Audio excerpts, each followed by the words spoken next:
ये क्या बात है कि नरेंद्र मोदी के आने से पहले इस तरह की चीज़ होना।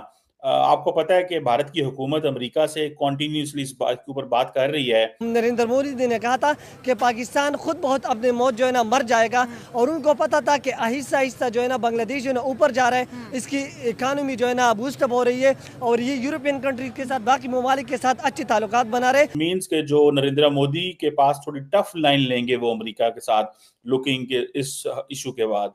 कि पाकिस्तान जो है वो सर आईएमएफ के गीटे गोटे पकड़ के हर साल मतलब कि उनसे कहता है कि भाई मुझे कुछ दो जिससे मैं सरवाइव करूं। आज $7 बिलियन ले लिए और पाकिस्तान आईएमएफ के पास जाने वाला सबसे ज्यादा बाहर जाने वाला मुल्क बन गया। अफगान जो डिप्लोमेट थे, वो मजे की बात सुने तार साहब, वो जो अफगान डिप्लोमेट सो कॉल्ड है उनके पास डॉक्यूमेंट्स ही कोई नहीं है, वो हमारे डिप्लोमेट बने हुए हैं।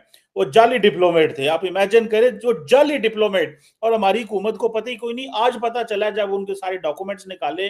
अब बांग्लादेश का खेल बिगाड़ने के लिए भारत का पॉपुलेशन के पॉइंट ऑफ व्यू से सबसे बड़ा प्रोविंस उत्तर प्रदेश मैदान में आ गया। उत्तर प्रदेश अब बिगाड़ेगा बांग्लादेश का खेल।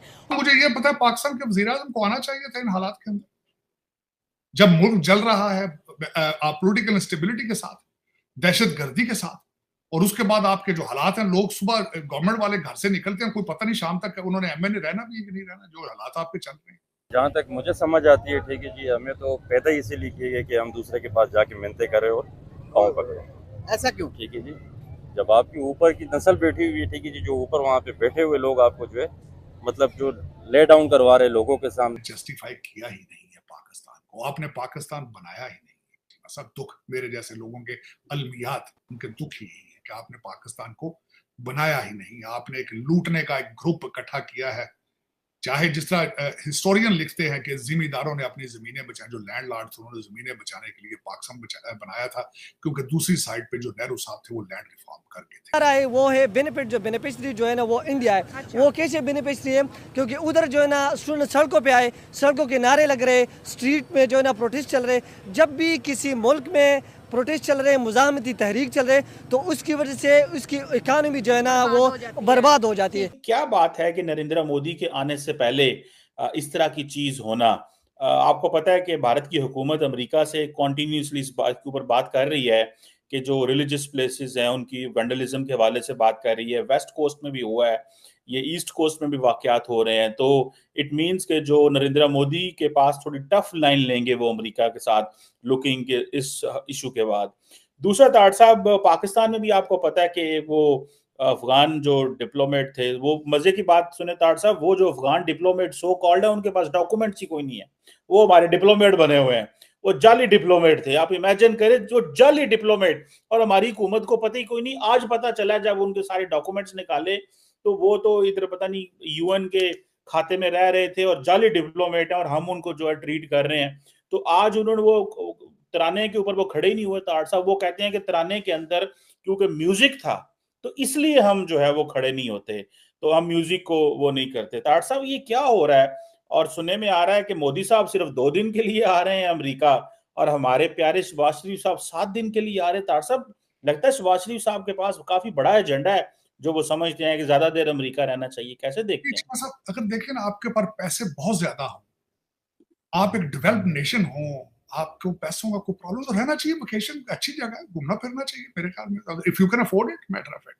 आप मुझे ये पता है पाकिस्तान के वज़ीर आज़म को आना चाहिए था इन हालात के अंदर, जब मुल्क जल रहा है पॉलिटिकल इंस्टेबिलिटी के साथ, दहशतगर्दी के साथ, और उसके बाद आपके जो हालात हैं, लोग सुबह गवर्नमेंट वाले घर से निकलते हैं, कोई पता नहीं शाम तक उन्होंने एमएनए रहना भी कि नहीं रहना, जो हालात आपके चल रहे हैं। कई रोजाना आपके कई जो तजिया नगार हैं रोजाना कहते हैं we are very close to the martial law, we are मुर्शद पाक जेल से कह रहे हैं कि मार्शल लॉ है। वो कहते हैं हम जो हमारे, खासकर बात करूंगा, जो प्राइम मिनिस्टर 7 दिन के लिए आ रहे हैं उनको वहां के मुर्शद पाक फरमाते हैं ये तो 47 के वजीर आजम है, फार्म 47 की पैदावार। तो अगर आपके पास इतना स्ट्रॉन्ग वोट ऑफ कॉन्फिडेंस ही नहीं है कौम का, तो आप 7 दिन के लिए आप आना, आपका जरूरी क्या है आपका, what you can bring to United Nations to begin with, what you bring to the international community to begin with, what you offer to the world। लोग आपको सुनेंगे तो क्या सुनेंगे, आप लोगों को बताएंगे तो क्या बताएंगे यूनाइटेड नेशंस। सबसे बड़ी बात तो ये है। चले कोई नहीं, क्या फर्क पड़ता है? मेरे ख्याल में अपने बड़े भाई से थोड़े शायद बेहतर होंगे। इनके बड़े भाई यहाँ पे 350 बंदों के साथ आते थे, 350 बंदों के साथ। चीमा साहब अपने फोटोग्राफर साथ लेकर आते थे, अपने कुक साथ लेकर आते थे।